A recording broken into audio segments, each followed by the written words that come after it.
mayambu ahanbamaktada Manipuri wari yumjauna mayambu amuk hana punemjari ngasisu aikoina puduna laksari adugumlaba bhapna saduna ijaba wari amakhak mayamgi damakta aikoina puduna laksari wari asli thoksarapa matamda soikiba lankiba kaya yaurabasu mayamna puksel sauna ngapiyu aduga amana channel asibu mapung phanba matamda saruk yabi boina adomadomna like amadi subscribe share tobiramu sohajari wari asli thoksarapa matamda soikilankiba yaurabasu mayamna puksel sauna ngapiyu wari asi hingliba natraga laikhidraba kanagumba amataga mari lainana ijaba wari nasadi bhapna saduna ijaba wari amakhakni phare mayam adudi wari asi haunaba tawjaraklagi wari asigi maming yangdau khul nongsu thili thili tari pumam hekta mami atya pumba anganba posak amata uba phangkhidri laklamba maising adu soloin hekta mutli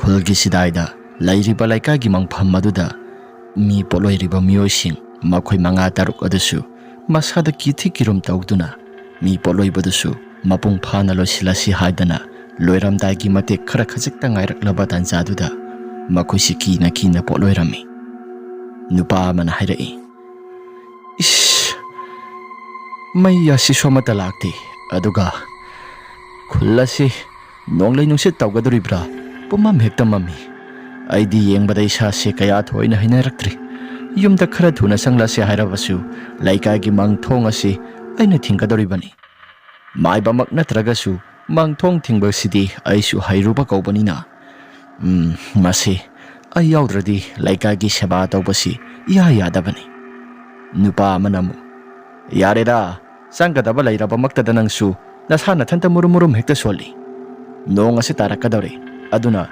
seba tawbasi su mapung phana loisilaba kanda pulap puna sangminarasi kaidawbage nupa amaduna mu hoida adugi budi kaisu akaiba amata laiti isa se kaigumba ma itaw tawba nahan makhai ki iman manadaba ngarang hansu khulasida mi mari manga mathang sijilakli madugi matamdudadi kaisu thudokpa amata tawkhidi adubu kaigino khangdi ngasigi numisimadi sasi nahan makhai ki iman manadaba mataw amada isa se kaigumba ma itaw tawi mi poloi bayawriba marak aduda tomsana sun hairai haigumnadana handak maragasi aikhoi gi laika si karigumba ma itaw tawida mathang kaigumba ma tehek tawdana bom tuba makhai ahal suna hasu angang nupi khaktana loin hekta thangna na mi mari mangasi tha asigi manung asida sijilakpa haibasi masi hanaga manadaba mataw kaya maromama tawba horaklabra haiduna khalli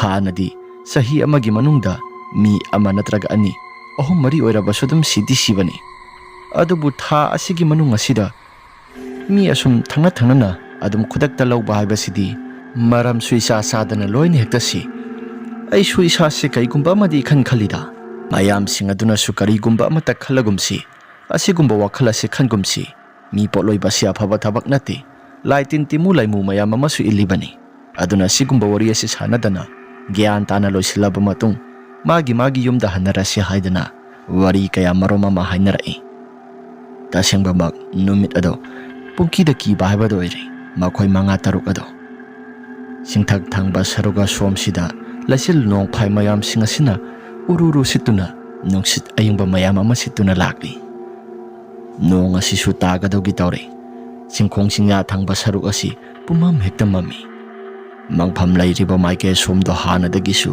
uwa marang kaina hobana goisili hena nong laksilakpadude hena mamsilakpa haibado irami seba tawbadusu mapung phana loisilakli ngasai nupa masa ama laikagi mangthong thingani hakibado mahakna su mangthong thingbado khara thuna loisilaba matungda mantra singadu solaba matung losingkhre mayam singaduna hainai mayam turel khongbana sidang yaktang sulupkhisi adugu yumda adum hanarasi mayam adusu yanari turel thangba maike somda kumthanakre aduga magi thokpa tawduna ising adu loina lupnare makhoi taruk ado chumtringna lai nandana tomsa haigumnadana nahan makhai ga iman manadeda ngasigi numit asidi aisu isasi nahan khaidi kaya thoina akibasi amata phawdabani adubu karigino khangdi ꯉꯁꯤꯒꯤ ꯅꯨꯃꯤꯠꯁꯤꯃꯗꯤ ꯄꯪꯀꯤꯗꯀꯤ.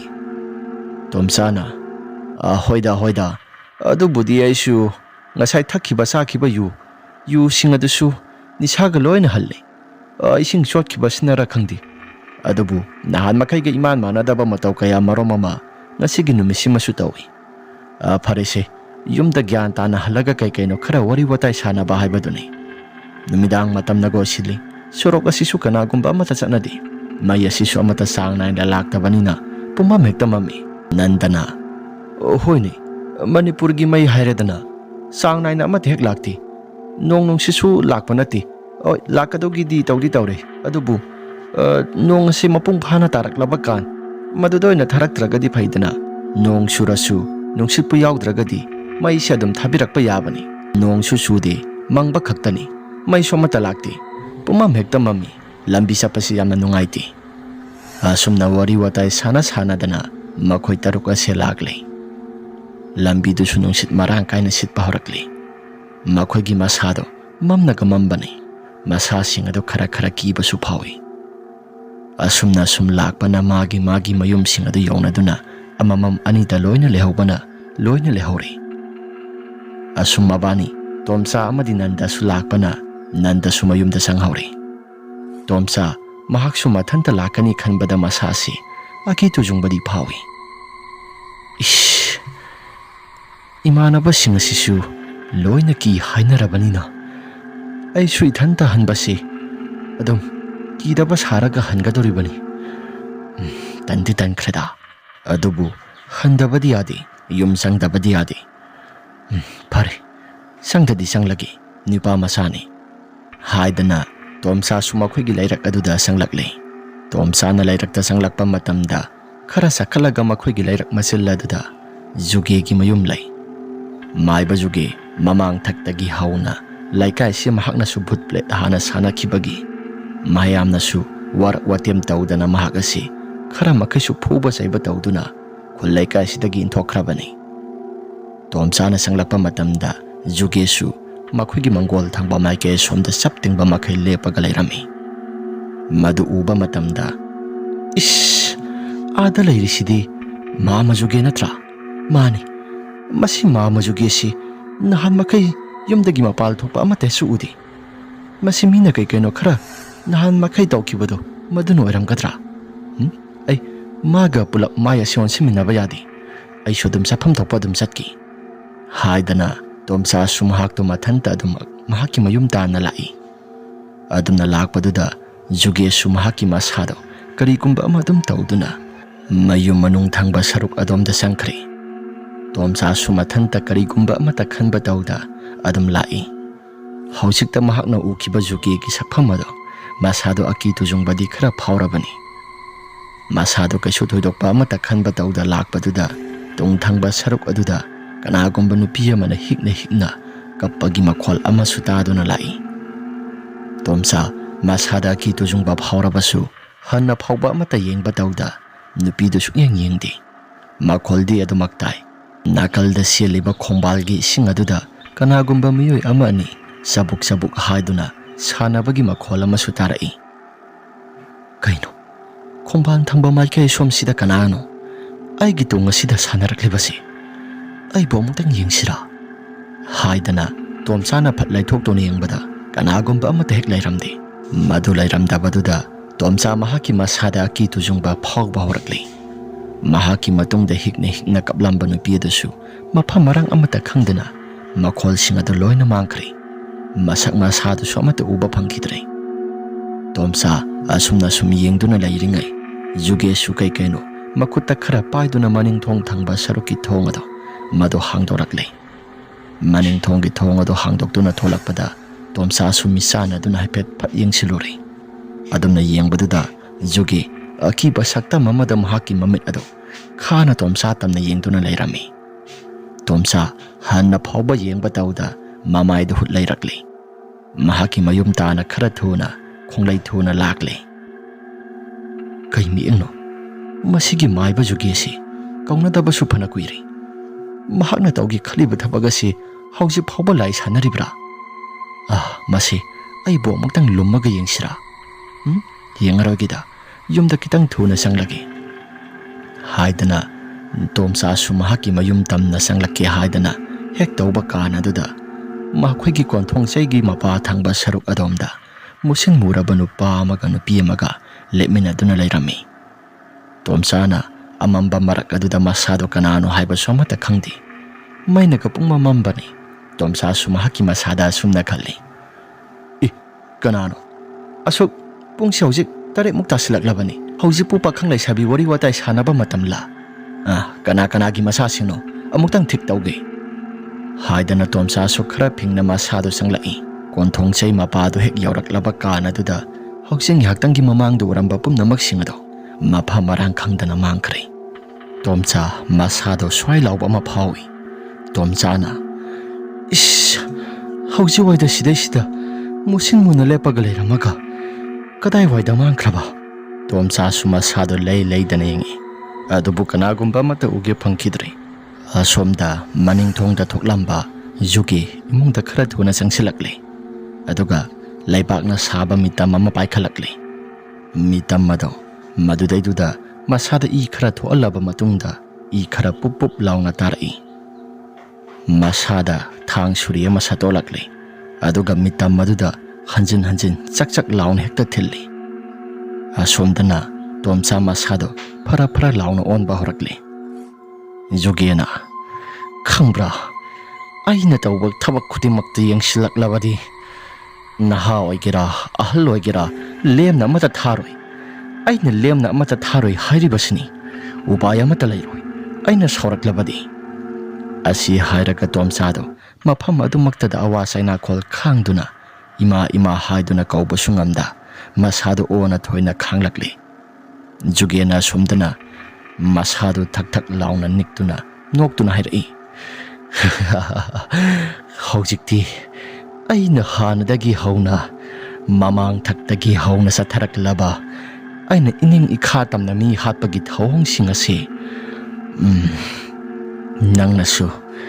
nangnasu makha tana aina sumi ase adum hatpa lepoi nangsu madugi aina hatkadariba mi singadugi marakta nang sunga sidi ama oina salabani nang hataba sungya yadabani ai su punsi sangna hingdaba yadabani nang hataba yade nang siro asi hairaga maiba jugedo mitam maduda hekta phoreng lengtuna mabuk aduda thang aduna hekta thinjilli asomdasu Tomsado yamna kana lauraba matungda mabuk adu se segairaga karigumba posak amana thilakpagumna mabuk adu se segaina makhogi konthong mapaduda adum sire asomdana mama masa laktri haidana laten thongmai ama paiduna tholai kainuda isa se auju phawba laktri basina as kaidawba yawra basano handa marak khulai kai sinasu misi minasi asum hengalakpaga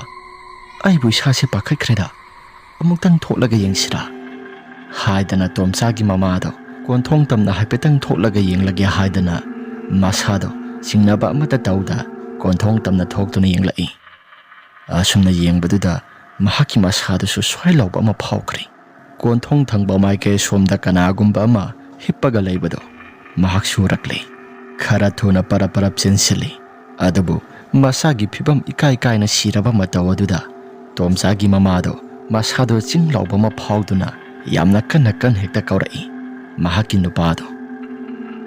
nupado su thoraklaba matam aduda masagi tawram liba phibam aduda mahak adusu masa nupado kaudana adum kappi asum tawdana nongalaklaba matamda ngarang thokiba khudong thiba mayam singado mataw karamna thokpano haibado makuisu khanai seba tawba yawriba nandana aida sungaranga wari watai sanaduna mayum tana sanghorage haidana sanghorabani as khangdreda handak tholiba thokdo wa thok mayam singasi gyan menga mate hek tadi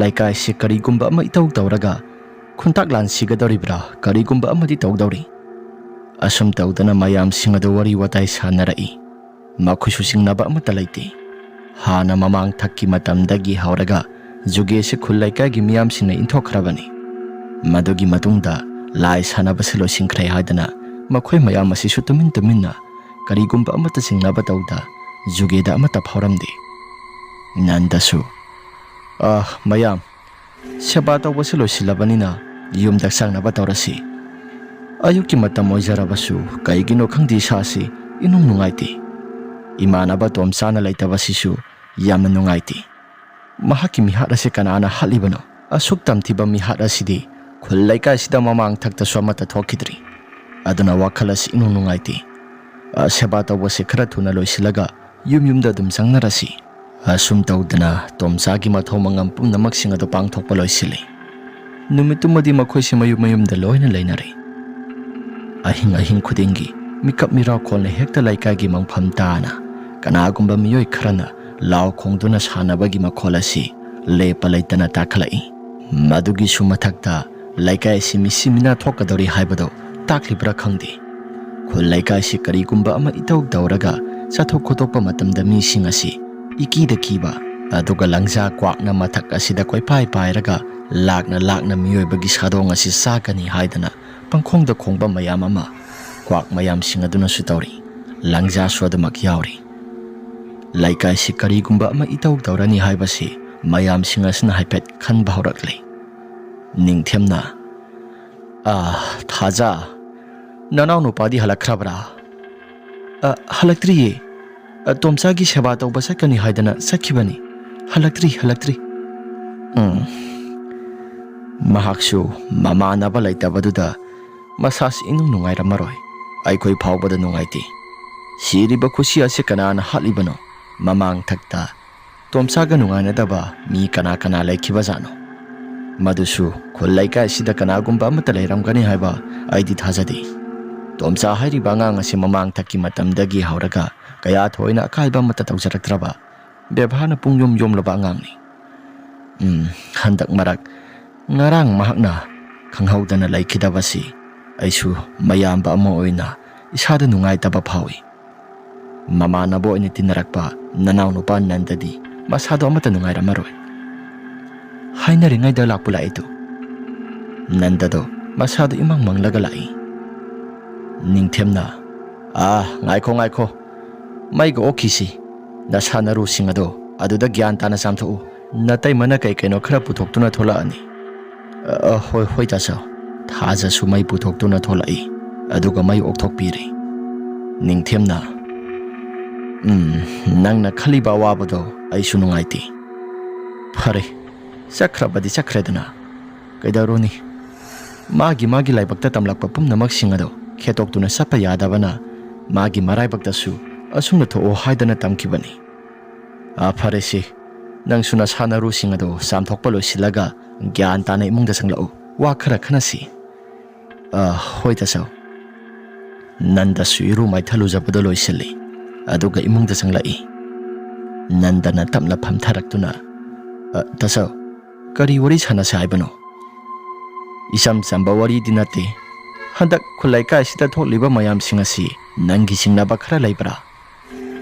ꯇꯥꯆꯧ, ꯑꯩꯒꯤ ꯑꯣꯏꯅꯗꯤ ꯀꯔꯤꯒꯨꯝꯕ ꯑꯃꯠꯇ ꯆꯤꯡꯅꯕꯗꯤ ꯂꯩꯇꯦ꯫ ꯈꯪꯗꯦ, ꯑꯩꯁꯨ ꯏꯁꯥꯁꯤ ꯇꯔꯪ ꯃꯥꯂꯪ ꯑꯃ ꯏꯆꯠ ꯆꯠꯂꯤ꯫ ꯏꯃꯥꯟꯅꯕ ꯇꯣꯝꯆꯥ ꯂꯩꯈꯤꯗꯕꯁꯤ ꯌꯥꯝꯅ ꯅꯨꯡꯉꯥꯏꯇꯦ꯫ ꯈꯨꯜ ꯂꯩꯀꯥꯏꯁꯤ ꯅꯌꯥꯝꯕ ꯑꯩꯅ ꯍꯟꯗꯛ ꯃꯔꯛ ꯑꯁꯤ ꯌꯦꯡꯕ ꯃꯇꯝꯗ ꯏꯅꯨꯡ ꯅꯨꯡꯉꯥꯏꯇꯦ꯫ ꯀꯩꯁꯨ ꯊꯣꯏꯅ ꯇꯧꯗꯕ ꯂꯝꯕꯤ ꯂꯝꯍꯥꯡ ꯑꯁꯤꯁꯨ ꯆꯠꯄ ꯃꯇꯝꯗ ꯑꯉꯥꯡ ꯅꯨꯄꯤꯁꯤꯡ ꯑꯁꯤ ꯀꯤꯔꯦ ꯍꯥꯏꯗꯅ ꯂꯣꯏꯅ ꯇꯧꯏ꯫ ꯑꯗꯨꯅ ꯍꯟꯗꯛ ꯃꯔꯛ ꯑꯍꯤꯡ ꯅꯣꯡꯁꯣꯏꯒꯤ ꯃꯇꯝꯗ ꯑꯩꯅ ꯃꯄꯥꯟ ꯊꯣꯛꯄ ꯃꯇꯝꯗ ꯃꯊꯛ ꯊꯪꯕ ꯑꯇꯤꯌꯥ ꯁꯔꯨꯛ ꯑꯁꯤ ꯂꯪꯖꯥ ꯀ꯭ꯋꯥꯛꯅ ꯀꯣꯏꯄꯥꯏ ꯄꯥꯏꯗꯨꯅ ꯃꯤ ꯑꯁꯤꯕ ꯁꯥꯗꯣꯡ ꯆꯥꯒꯗꯧꯒꯤ ꯁꯥꯗꯣꯡ ꯈꯧꯔꯥꯡꯗꯨꯅ ꯉꯥꯏꯕꯒꯨꯝꯅ ꯀꯣꯏꯄꯥꯏ ꯄꯥꯏꯗꯨꯅ ꯃꯈꯣꯏ ꯃꯌꯥꯝ ꯑꯁꯤ ꯀꯣꯏꯆꯠ ꯆꯠꯂꯤ꯫ ꯃꯗꯨꯒꯤꯁꯨ ꯃꯊꯛꯇ ꯈꯨꯜ ꯂꯩꯀꯥꯏ ꯊꯪꯕ ꯃꯥꯏꯀꯩ ꯁꯣꯝꯗ ꯂꯩꯔꯤꯕ, ꯈꯨꯜꯒꯤ ꯈꯨꯟꯗꯣꯜ ꯊꯪꯕ ꯃꯥꯏꯀꯩ ꯁꯣꯝꯗ ꯂꯩꯔꯤꯕ ꯃꯪꯐꯝ ꯑꯁꯤ ꯃꯁꯤꯗ ꯑꯍꯤꯡ ꯈꯨꯗꯤꯡꯒꯤ ꯃꯤ ꯀꯞꯄ ꯂꯥꯎꯕꯒꯤ ꯃꯈꯣꯜ ꯑꯁꯤ ꯑꯗꯨꯝ ꯂꯦꯞꯄ ꯂꯩꯇꯅ ꯇꯥꯏ꯫ ꯆꯠꯊꯣꯛ ꯈꯣꯠꯇꯣꯛꯄꯗ ꯅꯈꯣꯏ ꯍꯩꯅ ꯁꯤꯡꯅ ꯆꯠꯂꯨ, ꯅꯠꯇ꯭ꯔꯒ ꯅꯇꯩꯃꯁꯤꯁꯨ ꯃꯁꯥ ꯋꯥꯏ ꯁꯪꯗꯕꯁꯤꯗ ꯃꯄꯥꯝꯗ ꯑꯃꯨꯛꯇꯪ ꯃꯇꯝ ꯈꯔ ꯊꯝꯁꯤꯔꯥ ꯍꯥꯏꯗꯨꯅ ꯅꯌꯥꯝꯕ ꯑꯩꯅꯁꯨ ꯈꯜꯂꯤ꯫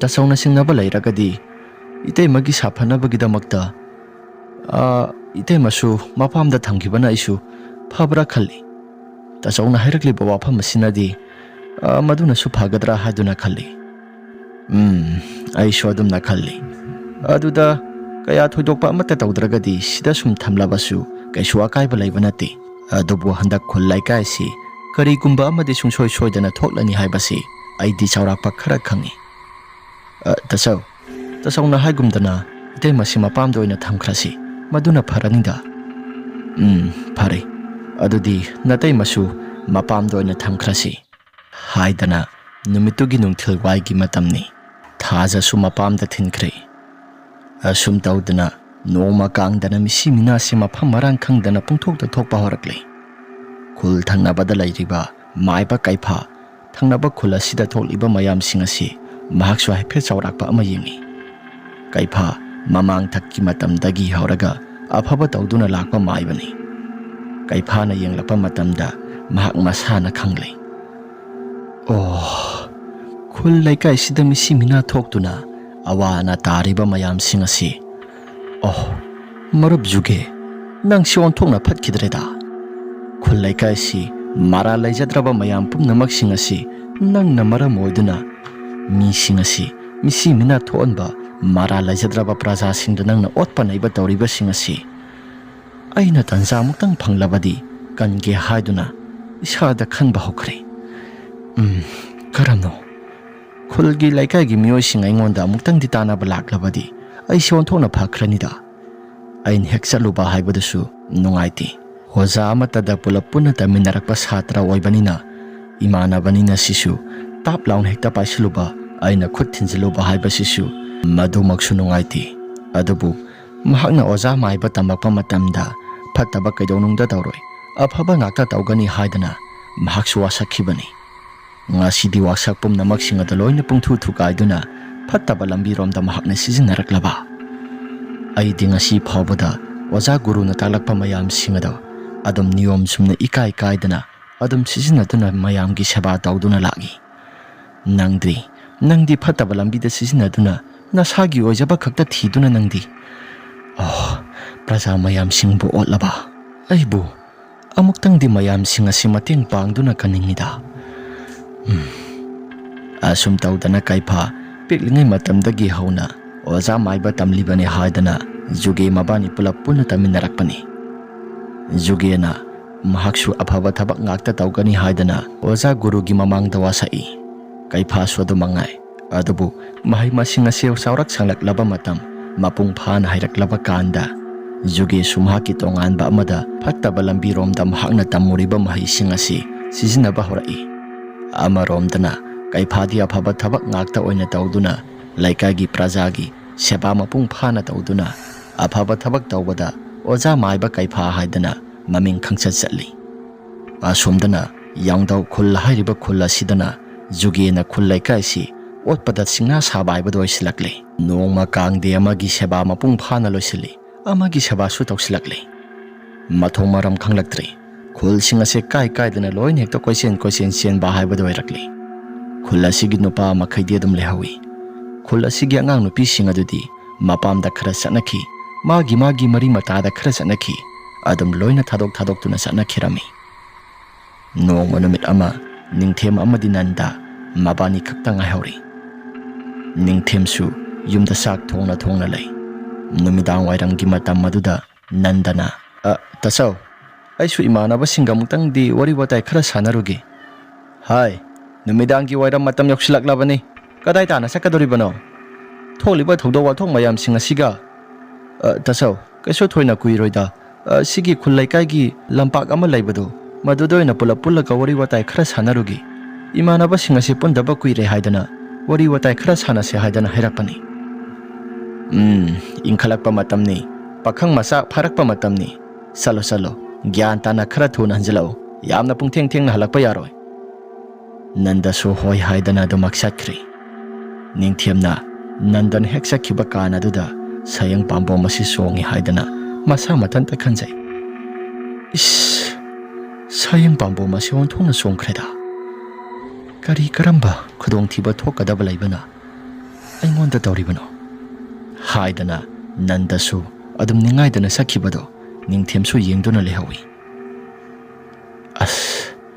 laining thoi pai bungo kari kumba khudong thiba amata thoktragadi nasa singase phakranida ipa ibungona amugtangdi ngakthok singdokpiyu.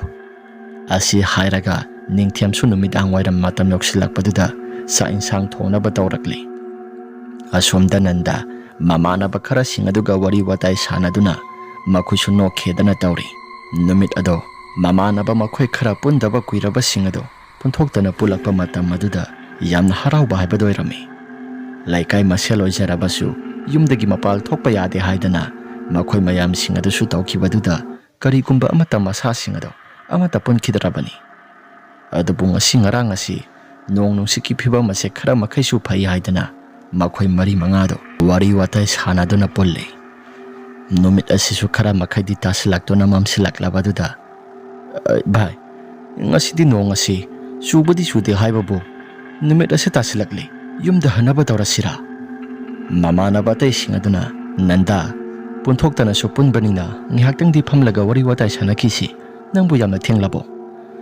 Thengbudi thengdeda noiga akhoi lambi ase phak ama isa satnaraga lambi se khaidoknagadabani. Aduna isu yumda kitang thuna haningba tasauna pungtheng thengna lairakanu haidana hairai. Farese ngihaktang phamlaga wari watai sanarasi aduga yumda hangesu hallo. Nanda su adumna hairakpa kana duda hoi haidana yari. Ngai haktangki matungda makhoisi yumda halasi haidana magi thokpa tawduna mayumda hanakhre. Atay puminaramba mayam sing adudi pulap oina mayumda adum punna adum saminakhre lambi punbanina. Nandadi masa mathantani tongana tarisi. Nanda sudum tongana tabanina mahana sakadoriba lambi aduda dum lai. Nandana sum lakpada wakhalda jaja yamna khalli. Handa mara khullai kai sida misi mina yamna toina tholibasi aina sum khanbada hana mamang thakki matamda khullai kai na inthoklibani haidana inthokraba jugesi oiribra mama jugesi mahakna tawba soidana oiramgadaba mali. Aidi sasi singsingaida haidana Nanda su wakhalda jaja yamna khanduna lai. Asumna khanduna laklaba kana duda mamang oirapna kanagumba misak ama turel khongban waduda karigumba posak ama khotuna thiribado Nanda surai. Madu urakpaduda sap yungna lepaga yengi. Nandana ada lairisi karino minatra mani nupa oina sutawida karino mahakna khotuna thiribasi sibu karino haidana Nandasu munna dumak yengi. Turel da khotuna lairamba misak ado kakhalakle sorok tamna aduga khongthang adu thang dana sali yamna ningaidana. Nandasu karino haidana nupadugi matung aduda mahaksi inai. Nupadusu karigumba amata khanba tawda adumak sali. Nandana phimusu sili aibu songsilaga dumak pharasira. Masi pharaga sunungaiti kanagumba ama soidana oiramganida aibu muktangdi masaksi yengsira haidana. Nandana khara thuna parap sangsili aduga phimu setuna mamangda saliba misak ado maduda kanano haidana hangi. Misak ado saplepi wadi amata nganglakti. Nandana kana oirabano mamang thangbada saliba sarugasi aibu minga wase kari haina kaugadabano. Adum khumde tumina dumak lepi. Nanda sukarino haidana wakhalda khalai. Mamang thangbada saliba se kana oigadoribano aibu muktangdi bhab tahloba. Asumna haizarabasu kanagumba amata khumlaktri. Nanda sumasidi kanararoi khara thuna sangsilagya haidana mamangda lepliba mitam ado khara thuna mahakna sangsilli aduga mitam adugi pambomda tap launa paisili mamaido yenge haidana. Adubu Nanda sumasadu ingangakli haugsing haktangi mamangda leptuna lairamba mitam ado swai launa hekta mangkhiduna mahaki purit ado amuba purit ado madu khaktang aihori. Nandana paihoribasi adumna hekta urakpaduda Nanda mahaki masado swai lauba ama phaurakli. Nanda sumasado khangki kirakli aduga kana laigi haidana laidana yengi kanagumba amata su udri. Nandana hausiwaida mamang thangba sarugasida mitam oina leplaga lairambado purit phijol se kaktang aihora aina paihoribasi masadudi kadai tana sakraba haidana yengi. Adubu kanagumba amata uraktrabaduda Nanda su khong thangduna satke haidana tawraklaba kangi matamni. Mahaki akoibada kanagumba miyoi kharana nokhedana khoisa satbagumna masak masadi amata uda Nandasu makhol kaya marom ama taba horakli. Nandasu makhol mayamsing ado tarakpada masado aki akhang mayam na pik thalakli. Nandana, oh, ngasi aigi sa haksa ngasi. Ay taibang pal thadok tuna satkadoroba. Ay thawai ga haksang ka khainaba numit haibado. Ngasi gi numit asi oigadori. Ay yum tamna adum sialagi thawai se kanba ngambare yingi. Haidana Nandasu hau thaba makai siali. Adubu lambi gi mhaki sidai da horiba uwa mayam singado. Tek tuna loin hita prok launa kelakpa gumna mahaki mamita tarang malang satuna uba horakli. Laikai gi lambi ado ikhang khangaudana lamang na bahaibado oire. Nandasu khajiktada mahaki lambi ado ngau bahaibado oire. Pumamam khraba lambi ado da mahaki lambi ado kadom thangba sarukta no hairaga koithi thirai. Lambi ado phangba kauba laite. Nandasu mamitagi mapi taana mayumda lehauba ningthemado mamitagi mapi taana solai. Tasau na haibado injaram labadi ay ngasigi awaba da sasi thoklam loidabani. Ay na lami henba nanaw ama oirubana ngasigi da sasi aingonda thokpani. Ay ngasigi numisimadi ay gilaibak asi ay isagi lambi asi isana kaksabani. Asi hairaga Nanda mamitagi mapi ororo taduna kappa horakli. Asumna lairingai mahaki tungthangba sarukta kanagumba miyoi khara murum sonduna mahaki manak tamna lakpagum tawrakli. Nandasu kablamba pumnamak singado sablepi aduga kanano haidana yingi. Mamitadi kanagumba mata udi makhol singadudi asum nakna taba helai. Nandasu masada kijaraduna koisen senduna masado kannaba horakli. Adubu lambi asi lamahangna kibana kadai tana sialibanu haibado mayek singna uba phangdre. Nandasu mathong maram khangdana koisen sialakli. Mahakna sum sialakpada makhongda su tingkhang tungbong mayam amana koithing thilakli. Nandasu awasaina khol mayam singado phauna mahak adu sudum lepa laitana sialai ngamdrabasu ngamtana. Upai laitre Nandado makhong adu khudina duna tusilli.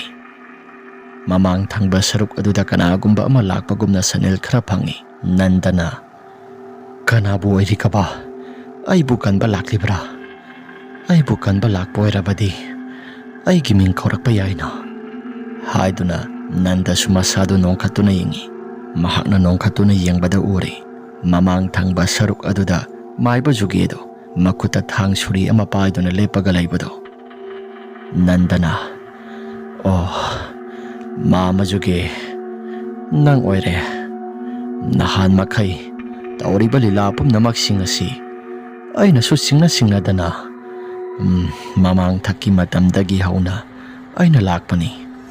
Mama juge nang aphaba poloida khak oiroi.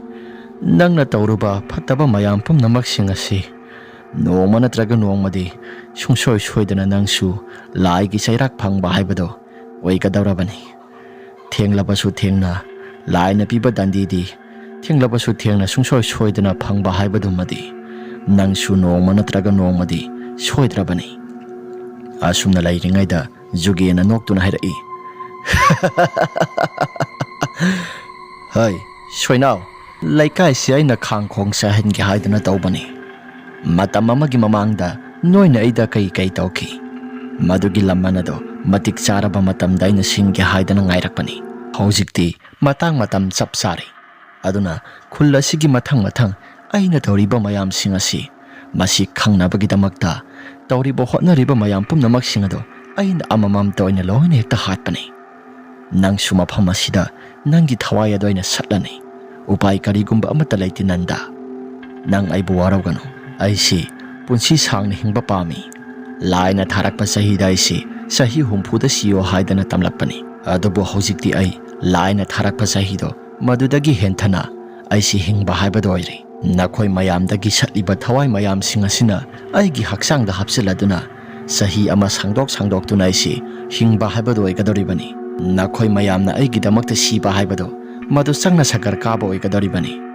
Naraibakto yamna pharabani. Asi hairaga Nandasu maiba juge tamna muktangdi pangal araibi phudoktuna phuki haidana tawi. Adubu masada thiliba tingkhang tumbong mayam singaduna hogotpa amatang amdre. ngasai makhadagi saina khol amata phaudabani adubu Nandana Jugega thingnaraba matungda masagi saina khol singado phauba horaktuna hogotuna satpaga amata ngamdre Nandagi matawaduda Jugena Hai jiba masa karigumba amata kanaroi nangna aibu hatke haidana tawribado amata kanaba phangloi nangdumai na mafam jaga asida na thawai masadu lauthokpirage hairaga sorok mataida taba yamna lumba nunga ma paikhalakle aduga Nandana hiptuna leiriba mafam jaga aduda makoktagi hekta launa thomdarai asumna Jugena thomdarakpaduda amuktang thombada Nandagi mahaki makok ado pungkai kairaga mafam jaga adu maktada sire Jugena khanglabra nangi nakoktagi sentharakpa I mayam singasi aina lai sanabada mateng oina gadoribani nangi thawai mirel suaina khara laurabanina yare si yorakladi aisu yumda hanba yare asomdana ningthem manau nupa Nanda do halakte haidana koithi thiri kadai dana sakrabano masigi angang asi aibo muktang tholaga yungsira yengbana phagadra adubu laikai sidi yumdagi mapan amata thoknadabani numidangi matambu yoraklabadi adubu aidi inau nupa thibadi yumdagi mapan thokdaba yaroi amutang tholaga yingluge haidana ningthemsu Nanda manau nupa ado thiba tholakle masado khara suki thikirum tawi kadai dana sakrabano masigi angang asi aibo muktangdi koilau lauraga kaubasu nungaiti numidangi matamnina hairaga sum lakpada kanagumba amata sulaitraba mafam jaga aduda lapna kanagumba ama taribado mahaksu urakle lapna kanagumba ama taribado khara laptakna yengpa matamda ningthem Nanda mali haidana khara thuna sinsilakle haibaga taubaga sap manana Nandagi asiba haksang thawa yaudrabado taduna laibaduda ningthem masado swai lawi manau nupabu konduna kappa horakle mayam singaduna kanano kaplibase haidana mapan thoktuna yengnarakle ningthem oirambaduda makhoi mayam adusu kina thoktuna yengi Nandagi misi adu mayam aduna ure mayam singadusu kappa lauba tawrakle adabu ngasigi numisimadi seba tawragumsi hayang gyan tana tawrasi haidana Nandagi asiba haksang ado mayum tana lakle mayum tana laikai mayam sangduna poraklaba kana duda ningthemdi masado mahaki nupinaga laitabane mahak manau nupa Nanda sulaidabaduda masado nungaipam khangdre mangolgi masi amada tuminna phami laikagi ahlamana ningthem nanau nupa se hayeng nongalaba matungda mathau mangam phajana pangtholasi ngasigi oinadi laikagi miyoi asisu numidangi matamda seba tawsaibado amata yararoi ningthem sumasado tuphak tuphai isan salaga asumna hairai khura hoina phani haibado aidi maduna yare khura hoina sima tawsi haibado nasa sudam yasare phare adudi hayeng gyan tana tawrasiko nongalaga gyan tana tawbaduna hena phagani ningthem su tumina lai asum tawdana laikai gin ha khara makhaidi makhoi su kiraba su kina ahing semadi sangnarasi haidana makhoi taramuk sangdugi tongnai laikai gin ha kiran kauba ma yawi kiran na asum na hairai aidi asiba sangba singa sina hanbani kinaga kigalle khangde mayam noide kidabro mayam singaduna su kiran angang masa yamna taba thabak tawrakanu sangliba sanang nathanta khakta nati aikhoi mayam ama yami aduna kirabasu kina aikhoi mayam punna sangmina se haidana kiran ado mayam punduna phathare Nandagi asiba haksang adu su phak amani ikoi koina khagatli mayam adu su sangnai khara ware haidana makhoi khara di pothai aduga jwar sanariba miyo singadu su ware haidana pothai kiran ado ahingi matam aduda mikap tholakle mapal thongning laktuna mahaksu mapal thoke haidana khalakle adubu kibadi mahaki masada dumak phauri aibu kanagumba amaga thokmina sira ki hairuraga isi nupa thokte nupa mande hairakadoribra phare ai ithanto eraba sudum thoklage kiran mahaksu kina yana kha mathak thangba pareng aduda mahaksi mathanta lai adumna lakpaduda kiran sumapal thoklingai sarak aduda sorok thangba maike somda mi asiba puthokpagi matau kumna mi khara kapna launa ba horakle ꯄꯨꯡꯖꯥꯜ ꯃꯌꯥꯝ ꯑꯃꯁꯨ ꯊꯤꯟ ꯈꯣꯡꯗꯅ ꯃꯤ ꯑꯁꯤꯕꯨꯗꯨ ꯄꯨꯊꯣꯔꯛꯂꯤ꯫ ꯃꯍꯥꯛꯁꯨ ꯃꯗꯨ ꯎꯔꯨꯕꯗ ꯀꯤꯔꯟ ꯃꯍꯥꯛꯀꯤ ꯃꯁꯥꯗꯣ ꯀꯔꯤꯅꯣ ꯍꯥꯏꯗꯅ ꯈꯜꯂꯛꯂꯤ꯫ ꯑꯍꯤꯡ ꯅꯣꯡꯁꯣꯏꯒꯤ ꯃꯇꯝ ꯑꯁꯤꯗ ꯂꯩꯀꯥꯏꯒꯤ ꯃꯤꯁꯤ ꯃꯤꯅꯥ ꯑꯃꯁꯨ ꯊꯣꯛꯂꯕ꯭ꯔꯥ? ꯊꯣꯛꯂꯕꯗꯤ ꯄꯥꯎ ꯆꯦꯟꯕ ꯇꯥꯕ ꯌꯥꯏꯗ꯫ ꯄꯥꯎ ꯆꯦꯟꯕꯁꯨ ꯑꯃꯠꯇ ꯇꯥꯈꯤꯗꯦ꯫ ꯀꯤꯔꯟꯅ ꯑꯁꯨꯝꯅ ꯈꯟꯗꯨꯅ ꯂꯩꯔꯤꯉꯩ ꯃꯤ ꯀꯞꯇꯨꯅ ꯊꯣꯛꯂꯛꯂꯤꯕ ꯃꯌꯥꯝꯁꯤꯡ ꯑꯗꯣ "ꯅꯟꯗ, ꯅꯪꯕꯨ ꯄꯦꯜꯂꯕ꯭ꯔꯥ?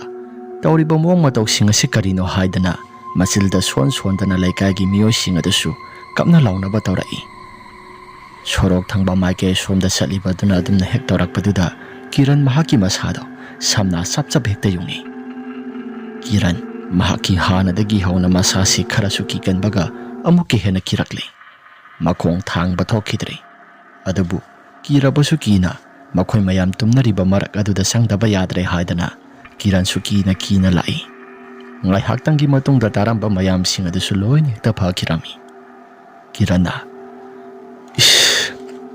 "ꯉꯁꯤꯒꯤ ꯅꯨꯃꯤꯠꯁꯤꯃꯗꯤ ꯀꯔꯤꯒꯨꯝꯕ ꯑꯃꯗꯤ ꯁꯨꯡꯁꯣꯏ ꯁꯣꯏꯗꯅ ꯊꯣꯛꯂꯅꯤꯁꯦ꯫ ꯑꯩꯕꯨ ꯏꯁꯥꯁꯤ ꯑꯣꯟꯊꯣꯛꯅ ꯀꯤꯈ꯭ꯔꯦꯗ."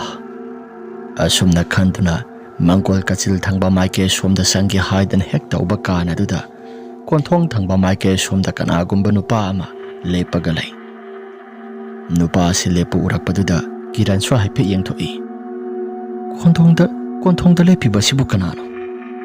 ꯅꯨꯄꯥ ꯑꯁꯤ ꯃꯁꯤꯁꯨ ꯑꯃꯠꯇ ꯂꯦꯡꯗꯦ ꯍꯥꯏꯗꯅ ꯀꯤꯔꯟꯁꯨ ꯃꯨꯟꯅ ꯌꯦꯡꯉꯤ꯫ ꯀꯣꯟꯊꯣꯡꯗ ꯂꯦꯞꯄꯤꯕ ꯅꯨꯄꯥ ꯑꯗꯨꯅ "ꯀꯤꯔꯟ, ꯑꯁꯤꯗ ꯂꯥꯛꯑꯣ" ꯍꯥꯏꯗꯅ ꯀꯧꯏ꯫ ꯀꯤꯔꯟꯁꯨ ꯃꯁꯥꯗꯣ ꯀꯔꯤꯒꯨꯝꯕ ꯈꯔꯗꯤ ꯈꯜꯂꯛꯏ꯫ "ꯀꯅꯥꯅꯣ ꯑꯍꯤꯡꯒꯤ ꯃꯇꯝ ꯑꯁꯤꯗ ꯑꯩ ꯀꯧꯔꯛꯂꯤꯕꯁꯤ?"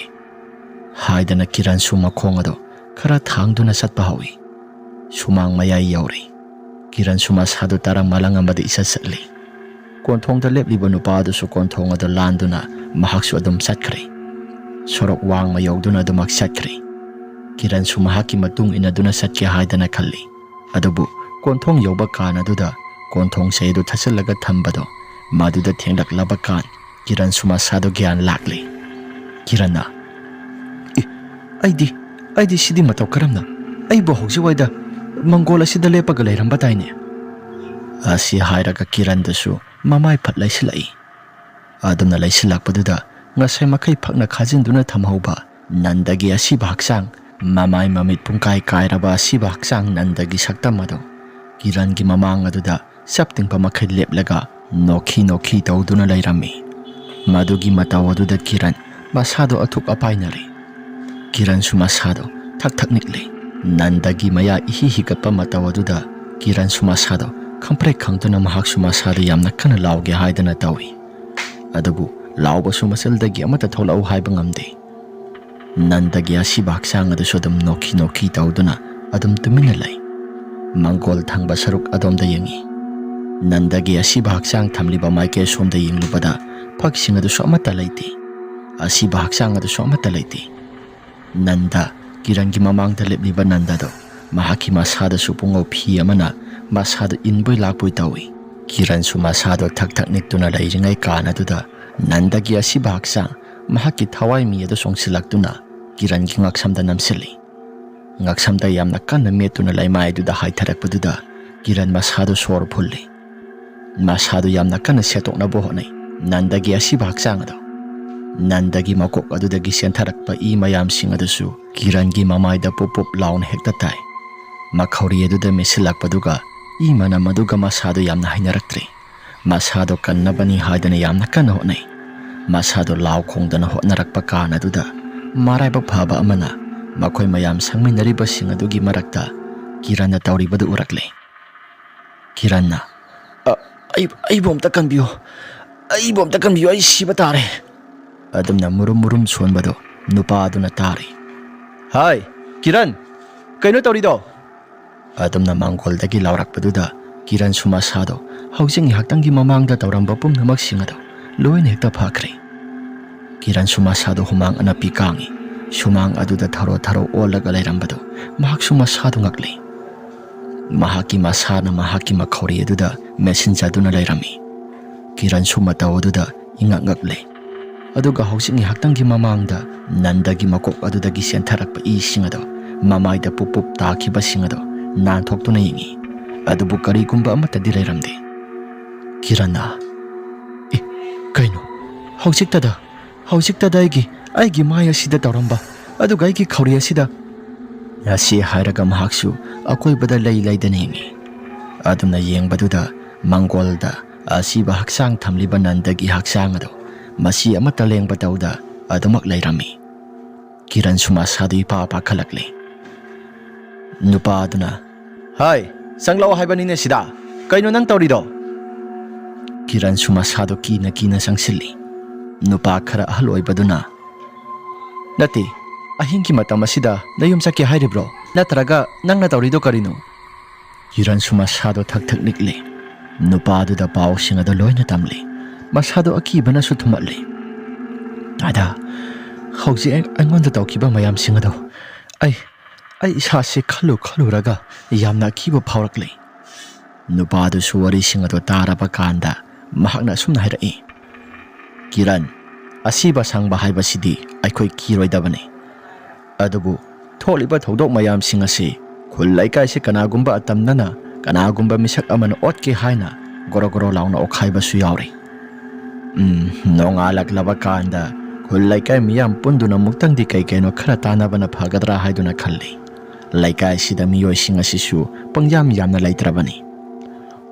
Parese ngasigi numisimadi wara suwana aikoi mafam asida sanglasi. Nang mafam asidagi nanthoktuna hek sakhibada nang kari tawgani haiba tamba ngamba nate. Konthong asigi wangma hek lanthoktuna sakhibada nang su asiba haksang oina phangba yai. Nangi namita kana no khara uduna konthong wangmada sakhibado mado nang ningsingo." Kiran sumasado hoi haidana tumina dumak lairi. Asifam thamliba Nandagi haksang lairiba maike somda karigumba amata hek yengkhidre. Nongalak laba matung Nandagi asiba haksang ado poloi nabagidamakta tawrakle. Poloi bodo pungloi loibada mayamasi wa khara khana se haidana lampak masi mada makhoi mayamasi pulap punduna wa khara khanai. Ningthemna mayam puliba marak aduda sumna hairai. Mayam, ai karigumba khara da haijagi teliba miyam singadu so hayo haidana hairai. Aina pendaba khara lai.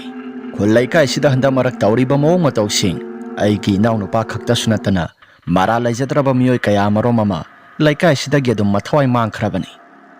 Aikhoi khara khakta ngaihore khulasi khuntak lansiba ohengumsi haidana aikhoina lehoribasi. Lehoriba aikhoi khara yangdau khulasi kandragadi kana laklaga kangadoribano.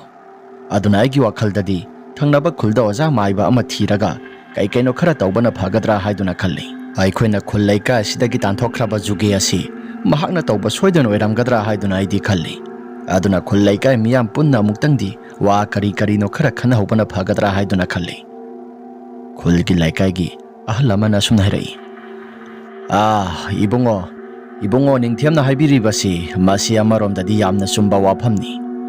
Aisu hanadagi juge asi karigumba ama itawg tawkhre haidana wakhalda khalli. Yumdagi mapal amata thokpasu khidri. Mahakna tawba soidan oigadra haiduna khalli. Khulai si hanadi mara tapna ingna sangna lairambani. Adubu handamarak tha ani ahum asida misi mina toina thokchilaklibasi mahaki maram sauna lairamgadra haiduna aisu khalli. Laikagi miyam singadusu adumna khalli haidana loina hainarakle. Laikagi naha amana, "Mayam, ai karigumba wafam kharada thamjage. Thangnaba khulasida oja kaipha haidana maiba amalai. Mahaki manakta muktang chalaga yengsira. Aidi mahaki manakta muktang chalaga yengningi." Mayam singadusu kaifa haiba oja maiba laibra. Lairabadi mahaki manakta khara thuna chalaga muktang yengsi. Matam ase thinthakragadi aikhoi afaba amata oiraroi haidana mayam ase panthaba tawda thangnaba khulasigi kaifa hairiba oja maibado madugi manakta lagle. Mayam singaduna lakpada kaifa su mahakna momon minok noktuna sumna murum soli. Aina matam kuina mamang thaktagi laklabadi pharanida haiduna khaluriba ngasigi numit asi makhoisu aigi inakta laklaba. Phare ngasigi numit asini aina matam kuina mamang thaktagi khawrangna ngairakpa. Phare haidana kaifasu makhoi mayamna laklibado konthong tamna laksilakpaduda kaifasu uraduna harawi. Kaifasu tan chanana tholai. Mayam lakpadu ubada kaifana sumna hairai. Mayam, ꯑꯩꯒꯤ ꯏꯅꯥꯛ ꯇꯝꯅ ꯂꯥꯛꯄꯕꯨ ꯀꯔꯤ ꯀꯔꯝꯕ ꯊꯧꯗꯣꯛ ꯊꯣꯛꯄ ꯂꯩꯔꯒꯦ? ꯋꯥꯔꯤ ꯋꯥꯇꯥꯏ ꯀꯩ ꯈꯔ ꯁꯥꯟꯅꯒꯗꯕ ꯂꯩꯕ꯭ꯔꯥ?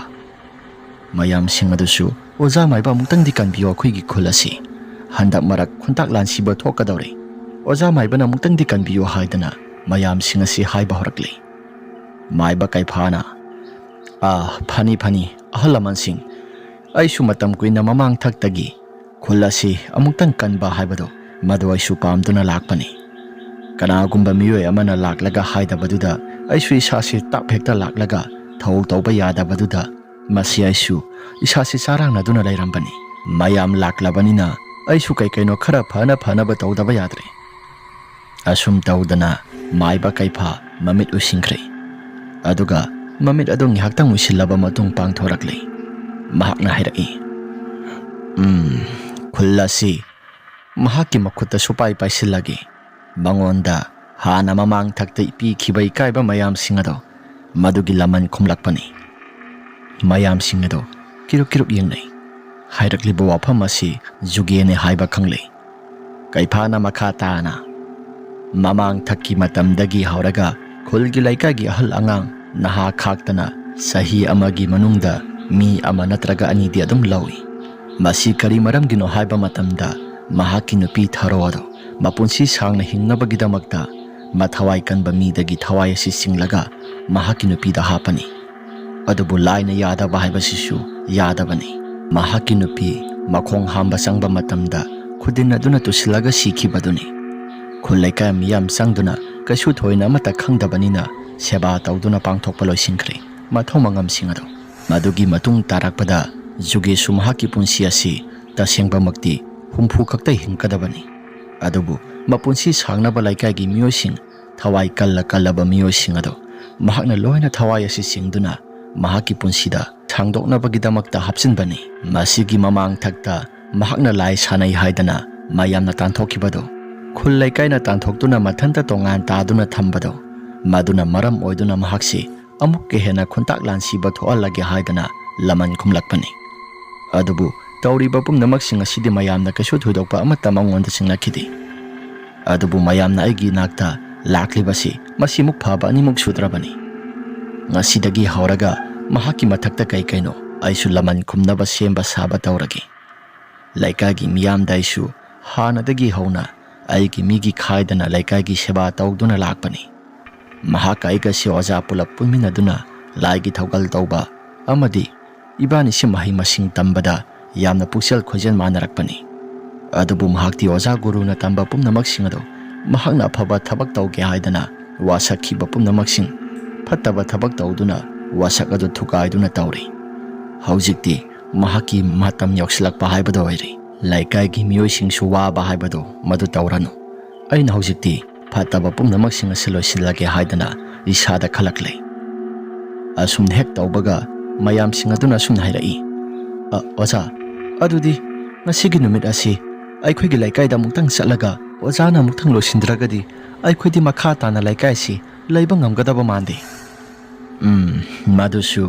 ꯃꯗꯨꯁꯨ ꯑꯃꯔꯣꯝꯗ ꯆꯨꯝꯃꯤ꯫ ꯑꯩꯅ ꯁꯤꯗꯒꯤ ꯂꯣꯏꯁꯤꯜꯂꯛꯄ ꯍꯥꯏꯕꯁꯤ ꯈꯔꯁꯨ ꯋꯥꯒꯅꯤ꯫ ꯑꯥꯗ ꯍꯛꯊꯦꯡꯅꯅ ꯇꯧꯕ ꯍꯥꯏꯕꯗꯨꯅ ꯃꯗꯨꯅ ꯐꯒꯅꯤ꯫ ꯂꯥꯛꯑꯣ ꯃꯌꯥꯝ ꯄꯨꯂꯞ ꯄꯨꯟꯗꯨꯅ ꯂꯩꯀꯥꯏꯗꯨꯗ ꯑꯗꯨꯝ ꯆꯠꯂꯁꯤ꯫ ꯑꯁꯨꯝ ꯇꯧꯅ ꯀꯩꯐꯥꯁꯨ ꯀꯩꯅꯣ ꯃꯍꯥꯛꯀꯤ ꯆꯐꯨ ꯑꯍꯤꯡꯕ ꯃꯅꯨꯡꯗ ꯀꯩꯅꯣ ꯄꯣꯠꯂꯝ ꯈꯔ ꯍꯥꯞꯄꯤ꯫ ꯂꯥꯏꯁꯣꯟ ꯇꯤꯟꯁꯣꯟ ꯇꯧꯗꯨꯅ ꯃꯍꯥꯛꯁꯨ ꯀꯩꯅꯣ ꯆꯐꯨ ꯑꯗꯣ ꯌꯥꯝꯅ ꯆꯦꯛꯁꯤꯟꯅ ꯍꯥꯞꯇꯨꯅ ꯂꯥꯛꯏ꯫ ꯈꯨꯜ ꯑꯗꯨ ꯌꯧꯔꯦ꯫ ꯌꯥꯡꯗꯧ ꯈꯨꯜ ꯑꯁꯤ ꯍꯦꯛ ꯌꯧꯕ ꯀꯥꯟ ꯑꯗꯨꯗ ꯀꯩꯐꯥꯅ ꯍꯥꯏꯔꯛꯏ, ꯌꯦꯡꯉꯣ, ꯁꯤꯒꯤ ꯃꯐꯝ ꯖꯒꯥꯁꯤ ꯁꯤꯗꯩꯁꯤꯗ ꯂꯦꯞꯂꯁꯤ꯫ ꯂꯩꯀꯥꯏꯒꯤ ꯂꯝꯄꯥꯛ ꯑꯁꯤꯗ ꯂꯦꯞꯂꯒ ꯇꯧꯒꯗꯧꯔꯤꯕ ꯊꯕꯛ ꯄꯨꯝꯅꯃꯛꯁꯤꯡ ꯑꯁꯤ ꯂꯦꯞꯄ ꯂꯩꯇꯅ ꯇꯧꯁꯤ꯫ ꯂꯩꯀꯥꯏꯒꯤ ꯑꯍꯜ ꯂꯃꯟꯁꯤꯡ ꯑꯁꯤꯁꯨ ꯁꯤꯗꯒꯤ ꯃꯄꯥ ꯁꯨꯡꯆꯠ ꯆꯠꯇꯕꯤꯗ ꯑꯩꯈꯣꯏ ꯂꯩꯀꯥꯏꯒꯤ ꯊꯧ ꯑꯁꯤ ꯇꯧꯊꯣꯛꯇꯕ ꯌꯥꯗꯕꯅꯤ꯫ ꯈꯨꯜꯒꯤ ꯂꯩꯀꯥꯏꯒꯤ ꯃꯤꯌꯥꯝ ꯄꯨꯝꯅꯃꯛꯁꯤꯡ ꯑꯗꯨꯁꯨ ꯆꯥꯛꯀ ꯑꯃꯠꯇ ꯆꯥꯅꯗ꯭ꯔꯤ꯫ ꯆꯥꯗ꯭ꯔꯕꯁꯨ ꯆꯥꯗꯅ ꯂꯩꯀꯥꯏꯒꯤ ꯐꯅꯕꯒꯤꯗꯃꯛꯇ ꯊꯧ ꯑꯁꯤ ꯇꯧꯊꯣꯛꯇꯕ ꯌꯥꯗ꯭ꯔꯦ ꯍꯥꯏꯗꯅ ꯃꯈꯣꯏꯁꯨ ꯍꯥꯏꯅꯔꯛꯏ꯫ ꯅꯨꯃꯤꯠ ꯑꯁꯤ ꯇꯥꯔꯨꯝ ꯇꯧꯔꯛꯂꯦ꯫ ꯅꯨꯃꯤꯠꯇꯨꯃꯗꯤ ꯆꯥꯛ ꯑꯃꯠꯇ ꯆꯥꯅꯗ꯭ꯔꯦ ꯂꯩꯀꯥꯏꯒꯤ ꯃꯤꯑꯣꯏꯁꯤꯡ꯫ ꯃꯥꯏꯕ ꯀꯩꯐꯥ ꯃꯆꯤꯟꯗ ꯀꯩꯅꯣ ꯈꯔ ꯁꯣꯟꯕ ꯍꯧꯔꯛꯏ꯫ ꯑꯁꯨꯝꯅ ꯁꯣꯟꯕ ꯍꯧꯔꯛꯄꯗ ꯃꯥꯏꯕ ꯀꯩꯐꯥꯁꯨ ꯆꯤꯔꯥ ꯃꯔꯤ ꯑꯗꯣ ꯁꯨꯛ ꯐꯨꯗꯨꯅ ꯂꯪ ꯊꯤꯡꯕ ꯍꯧꯔꯛꯂꯦ꯫ ꯂꯩꯀꯥꯏꯒꯤ ꯃꯤꯑꯣꯏꯁꯤꯡ ꯑꯗꯨꯁꯨ ꯃꯗꯨꯒꯤ ꯃꯅꯨꯡꯗ ꯂꯣꯏꯅ ꯍꯦꯛꯇ ꯆꯪꯍꯜꯂꯤ꯫ ꯀꯩꯐꯥꯁꯨ ꯂꯩꯔꯤ꯫ Kaiphana dhuk kental thaduna laising ado khoiramba horakli. Adumna khuramba horakpaduda nong asisu mafam marang khangdana hekta taba horakli. Mitam ama puthorakli saruna saba. Kaipha masada khara khajik mahaki unsado lenthatuna I khara tahalai. Aduga saruna saba mitam maduda pup launa tahali. Asomdana maiba jugi khulki laikagi miyam pumnamak singa tawribado mahaksu sanil khara phangli. Oh, aigi mayokta nakhoi mayam. Aigi mayokta leptuna nakhoi mayam na aigi phattanaba tawrakadoraba. Khangni nahan makaidi amamam anita hoina hatpani. Ngasigi numit asidadi pulap punna hekta hatlagi. Hairaga maiba jugi sumasinda kai kaino khara suanba horakli. Aduga mahaki saroi ngaroi mayamsing mahaki sajil sayadana plamba mayamsing ado laikai lampak tamna thaba horakli. Mahaksu maiba kaipha lai haiba khangi. Adubu kaipha lairabasu mahaki mapangan kallaba lai mayamsing ado tharakli. Asomda timulaimu mayamsing ado lakpa horakli. Kaiphana oh aibo hatnaba mahaknasu timulaimu khara thaba horaklaba. Fai nang dahibra aishu hai aina mahai singasi sizinadabasida nang nosi thawaidana tawba kharasu yauri. Fai asi hairaga mahaksu timulaimu khara thadokduna Kaiphana thadolakpa laimu sing aduga jugena tharakpa laimu sing aduga makhoi masel thengnaba horakli. Tasengba makti laimu sing adu kaino machilda su khara sualaga Kaiphana phajanaba hotnari. Sapu ahangba ama puthorakli. Aduga laimu sing adu machilda sualaga Kaipha tana laimu sing adu Kaiphana pairakliba sapu adu madugi manung aduda laimu sing adu loina phausinkhri. Laimu sing adu sangkhraba matungda Kaiphana makhum chechet launa kisili. Aduga mayam da hairai. Yengu mayam aina sigi lang asigi maikai sida thokanu haidana nakhoida sinaribasi sidagi hek thokhrabadi nakhoi upay amata lairoi. Hojik lai asi sanaba loisindri. Mahak ngasigi numit asida thawai sataba yadabani. Haidana asomdana jogi mahakna thakiba laimu mayam singado amata kanada baduda jogi masana makuta thangsang ama paiduna lakli. Jogi mahaksu kanano laikai sida lairiba mipum khudimak loina tumna halagi lampak asida lairiba khudimak Kaiphasu yauna pulap hatlagi haidana mahaksu lakli. Jogi mahakna lakpaduda Kaiphasu isam samba misakti nati. Mahaksu makuta thangsang ama satolakli. Aduga sun hairai. Yengu mayam jogi se aibu hatlagi haidana nakhoi pulap hatkani haidana lai. Mahakna lakli basi ay adum thengnagi nakhoi kanagumba amata thengnaganu. Haidana Kaiphasu makuta pairiba thangsang ado paiduna jogi ado lakpa ngairi. Jogi su lampak aduda yaurakli. Aduga khara laptakna sumna laurai. Hai Kaipha aina tawba thabak khudimakta nangna yelisi karigino nang asidi khangloidra. Nang imanabani haibagi mamang thakki matamdagi aina adum thabiduna laklabani. Kaiphana hai nangna tawriba thabak singado aisu loina khangi. Khullai kai sin nangna otpa naiba tawraga aina yengduna leiba ngamgadra. Aidi afaba tawbanina phattaba singmanghange haidana lakpani. Ngasi nangna ngamle aibu hasau aina ngamle nangbu hatkani. Asi hairaga Kaiphadusu mamanabani haibagi amata lemna thanantre. Jogi sodu mangai mabani thangta tawduna mabani hatnabani haidana yamna kana hotnarakle. Aman amabu kaya thoina laknadi adum lanthingnari. Khullaikagi miyam pumnamak singadudi Kaipha asia soy angam thokadra haidana masa se pakhatli. Adubu Kaiphasu masado araiba midi amata natabanina jogi su araiba midi nati. Jogi na masado khongpham khara sa haudadana nung masa amada khudina khare. Madugi khudong saba lauraga Kaiphasu khara thuna sensilaktuna jogi ki puksepta dum thangna thinjili. Anirak ahumlak thang adu satok tuna thinjili. Aduga Kaiphana sumna hairai. Khangbra nang khullaikai sida laikai gi miyoising nangi nasagi laikai gi miyoising phawbada nangna afaba wakhal amata khanba ngamdrabadi nangsu laina pirakpa saitheng phangba haibado nangsu wairagadabani. Asi hairaga Kaiphana su thangna hanjin thinduna hatle.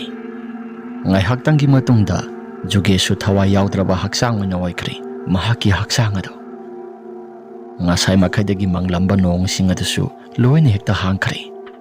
Jugi ki thawa yaudraba hakchang adusu khullai kai miyam punduna mathau mangam pangthoklei.